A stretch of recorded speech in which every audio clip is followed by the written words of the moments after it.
1950 के दशक में लता जी की सफलता कई लोगों को रास नहीं आई। एक बार किसी ने उन्हें जहर देने की कोशिश की। यह घटना 1962 की है, जब वह अचानक बीमार पड़ गई और कई दिनों तक खाना भी नहीं खा सकी। बाद में जब डॉक्टर ने जांच की तो पता चला कि उनके खाने में जहर मिलाया गया था।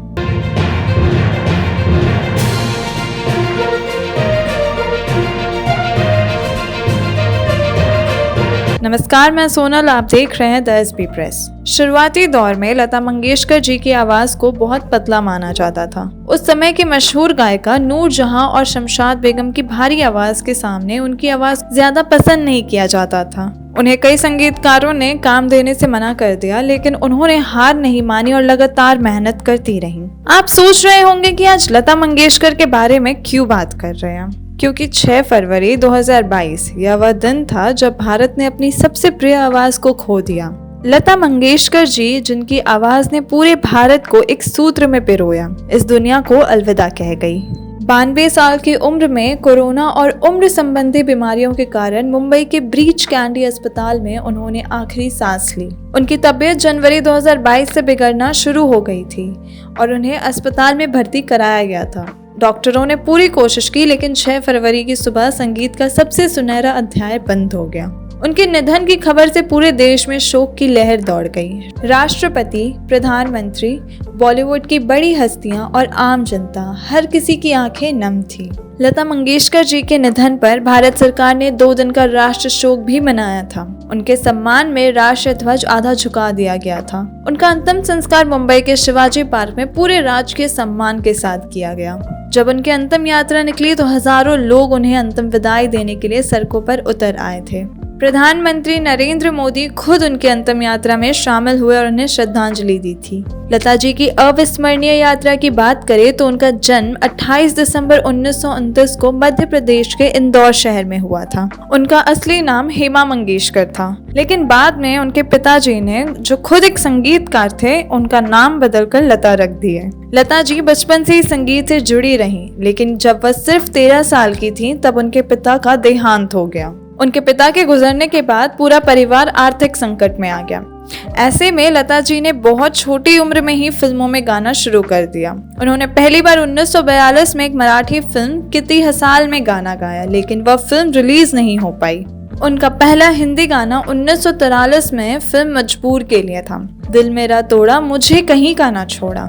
साल 1948 में जब संगीतकार गुलाम हैदर ने उन्हें महल फिल्म में आएगा आने वाला गाने का मौका दिया, तब उनकी किस्मत बदल गई। यह गाना सुपरहिट हुआ और लता मंगेशकर जी रातों रात मशहूर हो गईं। इसके बाद उन्होंने कभी पीछे मुड़कर नहीं देखा।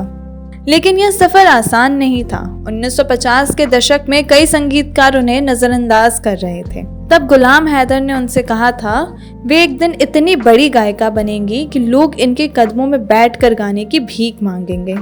और यह सच भी हुआ। लता जी को फिल्मों में गाने के लिए कई बार मुश्किलों का सामना करना पड़ा। एक समय था जब पुरुष पार्श्व गायक ज्यादा पैसा लेते थे, लेकिन लता जी ने बराबरी की मांग की और पहली बार किसी महिला गायिका को पुरुष गायकों के बराबर मेहनताना मिला।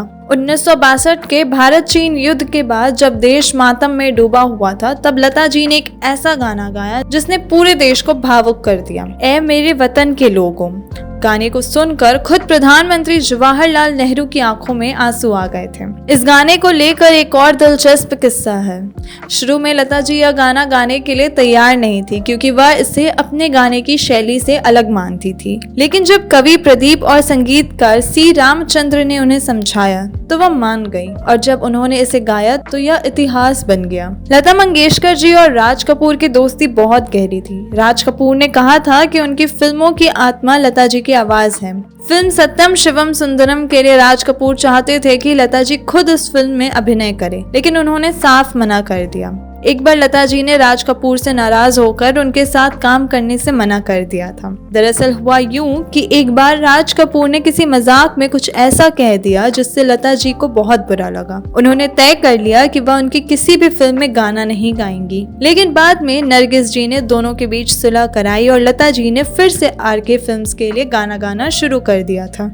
लता जी को अपने जीवन में कई बड़े सम्मान मिले। उन्हें भारत रत्न, पद्म भूषण, पद्म विभूषण और दादा साहब फाल्के पुरस्कार से सम्मानित किया गया।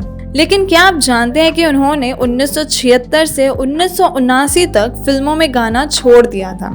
दरअसल वह अपने करियर से कुछ समय का ब्रेक लेना चाहती थी, लेकिन जब उन्हें लगा कि संगीत की दुनिया उनके बिना अधूरी लग रही है तो उन्होंने वापसी की और फिर से गाने शुरू किए। इतनी बड़ी हस्ती होने के बावजूद लता जी हमेशा बेहद साधारण जीवन जीती थी। उन्हें महल या बड़े बंगले पसंद नहीं थे। उन्होंने अपनी पूरी जिंदगी मुंबई के प्रभु कुंज नाम की बिल्डिंग में बिताई।